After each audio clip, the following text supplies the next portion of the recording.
कलयुग में हर प्राणी इससे अभय दान पा जाता। ये है भक्तामर गाथा। दर्शनं देवदेवस्य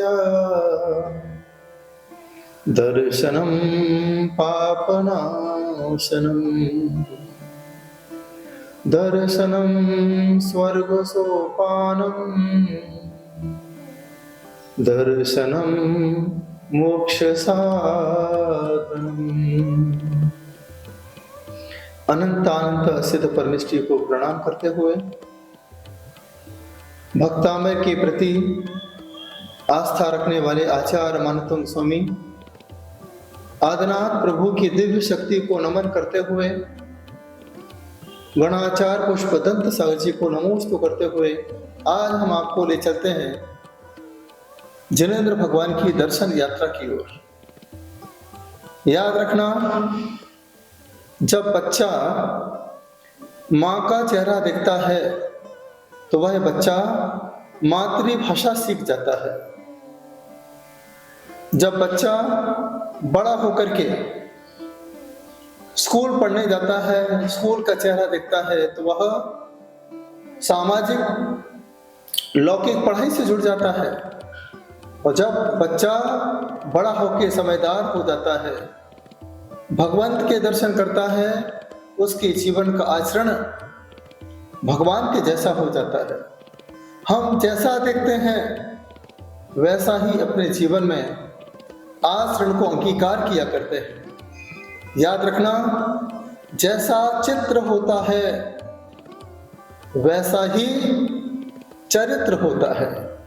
यदि हम किसी चित्र को बार बार देखते रहें, टकटकी लगा करके देखते रहें, तो यही चित्त में एकाग्र चित्त होकर के आपके जीवन में यही चरित्र बन जाया करता है, जीवन की यात्रा को पूरा किया करता है।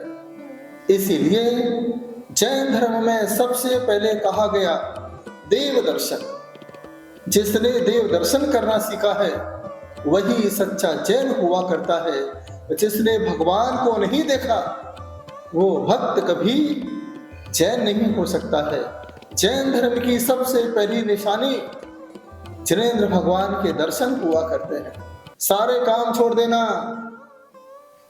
सबसे पहले एक बार भगवान का चेहरा देख लेना। जैसे बच्चा जब उठता है इधर उधर पहले अपनी माँ को देखता है, उसी प्रकार से जब भक्त उठता है तो सबसे पहले त्रैलोकीनाथ को देखा करता है, उनके दर्शन करके सुप्रभात किया करता है। दर्शनम देव देवस्य। जिनेंद्र भगवान के दर्शन करने से पापों का नाश हो जाया करता है। जिस प्रकार से सूर्य निकलता है अंधकार छट जाता है, जिनेंद्र भगवान का जो दर्शन करता है उसके पापों का विनाश होने लगता है। दर्शन करने से इस पंचम काल में भी स्वर्ग जैसा सुख मिल जाया करता है और दर्शन करने से जीवन दर्शन बन जाया करता है, रत्नत्रय की प्राप्ति हो जाया करती है। यही दर्शन कल मोक्ष रूपी पद को दिलाने में कार्यकारी साबित हो सकता है। याद रखना, जीवन में हम अपने घर में सब कुछ रखते हैं लेकिन भगवान को नहीं रख पाते हैं, यंत्र की स्थापना नहीं कर पाते हैं। हम अपने घर में एक मंगल कलश भी नहीं रख पाते हैं। कहते हैं घर में भगवान नहीं रखना चाहिए, घर में यंत्र नहीं रखना चाहिए, तो घर में क्या रखें? आप ही बताओ। घर एक मंदिर है, यह मंदिर कैसे बनेगा? जब तुम्हारे मन के अंदर त्रैलोकीनाथ विराजमान होंगे तब जाके आपका मन मंदिर होता है। उसी प्रकार से जब ग्रह स्थान पर भगवान को स्थापित किया जाता है, यंत्र को स्थापित किया जाता है, तभी वह घर मंदिर हो सकता है। पहले के समय घरों में चैत्यालय हुआ करते थे। चैत्यालय श्रावक अपने परिवार के लिए स्थापित किया करता था कि मेरे परिवार के सदस्य उठे तो घर से बाहर जाने के पहले एक बार त्रिलोकीनाथ का चेहरा देख के बाहर निकले। इसलिए हर परिवार घर में भगवान को विराजमान करता था। जब घर में भगवान विराजमान किए जाते हैं उसे चैत्यालय कहा जाता है, क्योंकि यह पारिवारिक हुआ करता है। जब समाज एक होती है, भगवान को विराजमान करती है, उसे मंदिर कहा जाता है, क्योंकि उसके प्रति सबका मन आकर्षित हुआ करता है। सारी समाज मिलकर के मंदिर में जाकर के त्रिलोकीनाथ के दर्शन किया करती है, इसीलिए उसे सामाजिक मंदिर कहा जाता है। तो जब शहर से दूर 2 किलोमीटर, 3 किलोमीटर, 4 किलोमीटर दूर जब शहर से दूर भगवान को स्थापित किया जाता है, मंदिर का रूप दिया जाता है, उस जगह को तीर्थ क्षेत्र कहा जाता है, क्योंकि तीर्थ क्षेत्र शहर से दूर बनाए जाते हैं। मैंने भी पूना वाले आईटी बच्चों के लिए, पूना में रहने वालों के लिए एक तीर्थ बनाया है, जो पूना से दूर है, सिर्फ 30 किलोमीटर, भक्तामर तीर्थ। तीर्थ इस पर्याय को तिराने में सबसे ज्यादा कार्यकारी साबित हो सकता है। एक श्रावक ने पूछा, गुरुजी इतने सारे तीर्थ बन रहे हैं, संभालेगा कौन? कैसे इनकी व्यवस्था होगी? इतने सारे तीर्थ क्यों बन रहे हैं? मैंने कहा, श्रीमान ये पंचम काल है, इस पंचम काल में तीर्थंकर तो नहीं हो सकते हैं। जब तीर्थंकर होते हैं तो सभी जीव सुखी हो जाते हैं, किसी प्रकार का किसी को दुख नहीं हुआ करता है। एक तीर्थंकर के प्रभाव से चौथे काल के जीव सुख शांति का अनुभव किया करते हैं। यह पंचम काल है, इस पंचम काल में तीर्थंकर तो नहीं आ सकते हैं, हम तीर्थंकर तो नहीं बन सकते हैं, लेकिन हम भक्तों के लिए तीर्थ स्थान तो बना सकते हैं। यह तीर्थ क्षेत्र आप ले चौथे काल की सदा याद दिलाता रहे। यहाँ पर आते ही आपको सुख शांति अमन चैन महसूस होने लगे।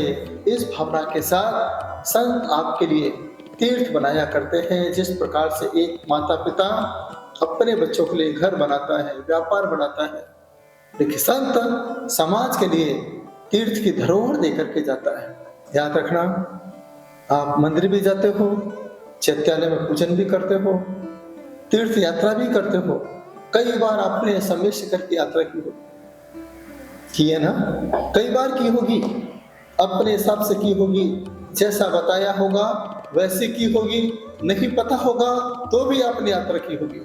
गिरनार भी गए होंगे, चंपापुरी गए होंगे, पावापुरी गए होंगे, कई ऐसे भक्त होंगे जो अष्टापद भी गए होंगे। पंच तीर्थ हैं, क्योंकि जैन धर्म में तीर्थ हुआ करते हैं। क्यों?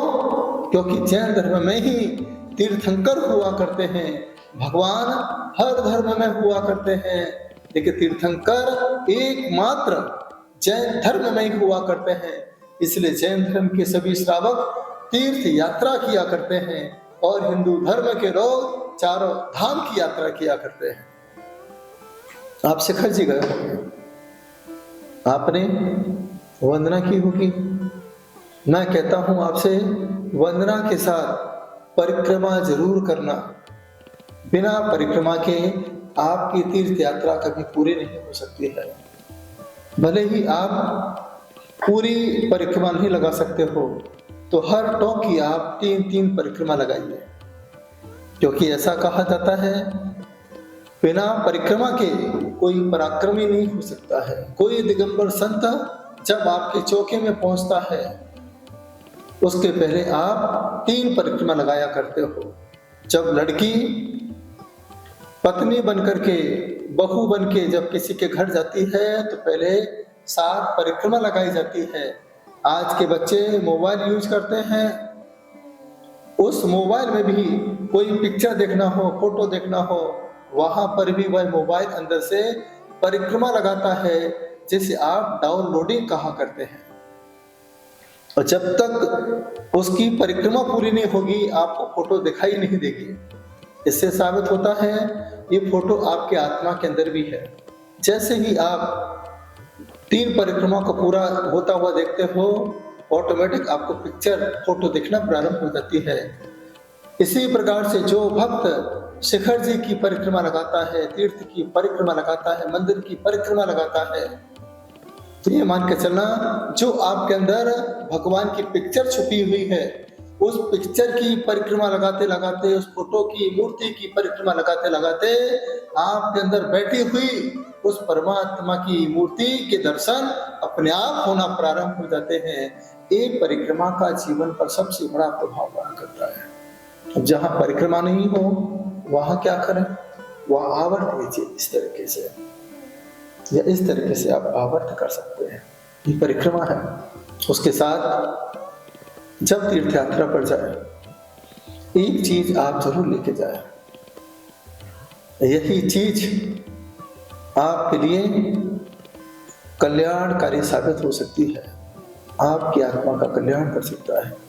आप जाते हो, अष्टद्रव्य लेके जाते हो, पूजन की सामग्री लेके जाते हो, लेकिन एक चीज आज तक आप तीर्थ पर लेके नहीं गए।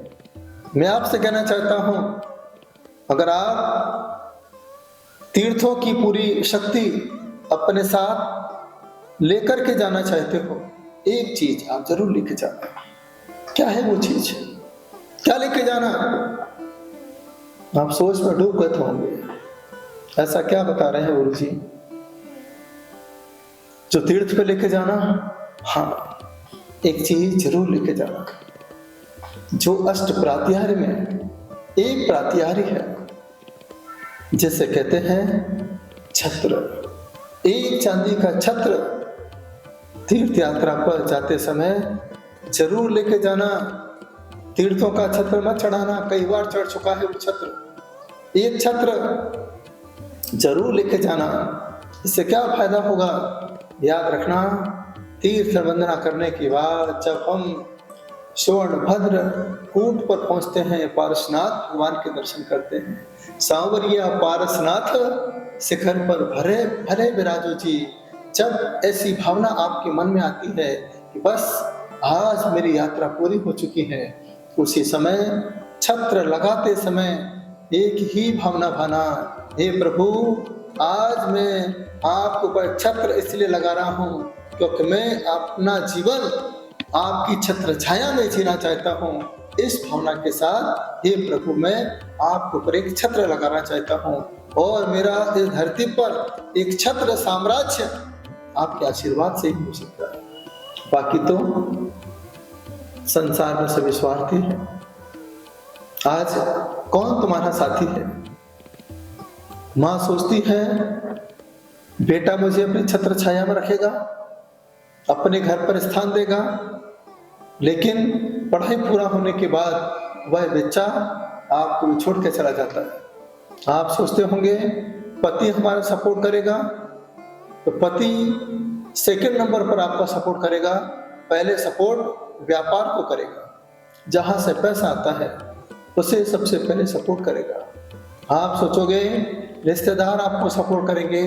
जब तक तुम्हारे पॉकेट में पैसा है तब तक रिश्तेदार आपको सपोर्ट करेंगे। समाज आपको सपोर्ट करेगी। जब तक आप समाज के काम आओगे, बोलियां लेते रहोगे, तब तक समाज आपको सपोर्ट करेगी। इस संसार में हर व्यक्ति स्वार्थी है, लेकिन जो भगवान के चरणों में आके समर्पित हो जाया करता है, यही समोषण आपको स्थान देता है, आपको अपनी छत्र छाया में रखता है और आपके जीवन को उद्धार किया करता है। तो ऐसा मौका कभी आप छोड़े नहीं। जब भी जाएं यही प्रार्थना करें, हे प्रभु, तेरी छत्र छाया प्रभु मेरे सिर पर हो। छत्रत्रयं तविभाति शशांक कांत उच्चैस्थितं स्थगित भानुकर प्रतापम मुक्ता फल प्रकर जाल विवृत शोभम प्रख्यापयस्त्र जगतः परमेश्वरत्वम। इस काव्य को पढ़ते पढ़ते भगवान के ऊपर छत्र लगा करके यही भावना पाएं, हे प्रभु, बस मुझे आपकी छत्र छाया चाहिए, बस मेरी अंतिम श्वास आपकी छत्र छाया में ही निकलना चाहिए। बस यह शरीर कपूर की भांति ना उड़े, लेकिन दुनिया हमें इस शरीर को जला करके राख कर देगी, यह राख हवा में उड़ जाएगी, लेकिन मेरी आत्मा प्रभु आपके चरणों में हमेशा समर्पित रहे। यह भावना हर व्यक्ति को, हर श्रावक को भगवान के दर्शन करते समय होना चाहिए, तब जाकर के उस भक्त की आत्मा का कल्याण हो सकता है। तो जीवन में सबसे पहला कर्म हमारा क्या है? जिनेंद्र भगवान के दर्शन करते रहे। यही दर्शन कल आपको आत्मदर्शन करा सकता है। जो मंदिर जाते हैं उनका मन स्थिर हो जाया करता है। जो चैत्यालय के दर्शन करते हैं उनका चित्त एकाग्र चित्त हो जाया करता है। जो तीर्थों की वंदना किया करते हैं वह तीर्थ उस भव्य जीव को भव से पार लगा दिया करते हैं, भव से तिरा दिया करते हैं। उस जीव की आत्मा का कल्याण अपने आप हो जाया करता है। जीवन में भावना अच्छी रखिए, श्रद्धा के साथ जाइए, समर्पण के साथ जाइए। जब यात्रा पर जाएं तो पूरे समाज को लेकर नहीं जाएं। जब भी यात्रा पर जाएं पूरे परिवार को लेकर के ना जाएं। जब भी यात्रा पर जाएं निस्संगोहम जना, अकेले होकर के जाओगे, यात्रा का आनंद कुछ अलग होगा। परिवार को लेके जाओगे तो आप मुखिया बन जाओगे, आप अपने लिए कुछ भी नहीं कर पाओगे। समाज को लेके जाओगे, समाज के बारे में ही विचार करते रहोगे, यात्रा आपकी पूरी हो नहीं पाएगी। और अकेले होके जाओगे तो वहां से अकेले ही पूरी ऊर्जा को अपने साथ लेकर के आओगे। ये जीवन के सबसे बड़े सुख हुआ करते हैं। मैं अपने जीवन में पहली बार शिखर जी यात्रा समाज के साथ गया। मैंने देखा उस यात्रा में जिसने मेरा टिकट बनाया था उसने सोचा कि मैं इनको फ्री में लेके जा रहा हूँ, इनका हमें यूज करना चाहिए। शिखर जी पहुंचा, विचार किया चलो आज शिखर जी की यात्रा करूंगा पूरे मनोभाव के साथ। जैसे मैंने कपड़े चेंज किए, हाथ में लाठी ली, जिसने मेरा टिकट कराया था उसने कहा देखो भाई जैन, आज थोड़ा यहाँ का काम बाकी है, पहला दिन है, थोड़ी साफ सफाई करवा लेना, सब्जी मंगा लेना, बाकी राशन पानी इकट्ठा करवा लेना और यात्रा तो आप कल कर लेना। मैंने कहा ठीक है भाई, टिकट कराया है उसका खर्चा तो चुकाना ही पड़ेगा। एक दिन हमारी यात्रा छूट गई। दूसरे दिन मैंने विचार किया चलो आज यात्रा करते हैं। दूसरे दिन और काम उन्होंने मुझे सौंप दिए, मैं उस काम में लग गया। दूसरे दिन की यात्रा छूट गई और तीसरे दिन जब मैं यात्रा पर निकला तो जो मुझे लेके गया था उसने सामान पकड़ा दिया, कहा कि चलो मेरे साथ यात्रा कर रहे, अच्छे सामान लेके चलोगे तो जिससे क्या है मेरी यात्रा भी अच्छी हो जाएगी और तुम्हारी भी यात्रा अच्छी हो जाएगी। मैंने यात्रा तो की लेकिन मेरा ध्यान भगवान के चरणों पर नहीं रहा, उस सामान की तरफ रहा, कहीं सामान ना खो जाए। सामान खो गया तो मुझे बहुत सारा खजाना चुकाना पड़ेगा। यात्रा तो हुई लेकिन उस यात्रा में आनंद नहीं आया। मैं भी आपसे कहना चाहता हूँ जब कभी आप तीर्थ यात्रा पर जाएं एकदम अकेले होकर जाए, एकदम सारे विकल्पों को छोड़ के, विचारों को छोड़ करके, परिग्रह को छोड़ करके, जैसा भोजन मिले, जहां भी रहने को मिले, बस ऐसे भाव बना के जाओगे तो ही यात्रा आपके जीवन की जीवंत यात्रा हो सकती है। यदि आपने समाज को लेकर यात्रा करने का प्रयास किया तो आपकी सिद्ध क्षेत्र की यात्रा कभी पूरी नहीं हो सकती है, आपका कार्य कभी सिद्ध नहीं हो सकता है। तो जीवन में आपकी यात्रा अच्छी हो, आपके भाव अच्छे रहें, हर साल आप तीर्थ यात्रा करें। मैं चाहता हूं आप भी अपने बच्चों को हर दिन भगवान के दर्शन करवाओ। अगर कराते रहोगे तो बच्चे जब बड़े होंगे तो बुजुर्ग अवस्था में बच्चे आपको भी तीर्थ यात्रा कराते रहेंगे, भगवान के दर्शन कराते रहेंगे। टिट फॉर टैट, ऐसा मत कहो कि मेरा बच्चा मंदिर नहीं जाना चाहता है। एक दिन ऐसा आएगा यही बच्चा कहेगा कि मैं समझदार हो चुका हूं, अब मैं अपने माँ बाप को मंदिर नहीं ले जाना चाहता। उस समय आपको कैसा लगेगा? जिद करके ले जाओ, जबरदस्ती ले जाओ, कुछ ना कुछ लालच दे के ले जाओ।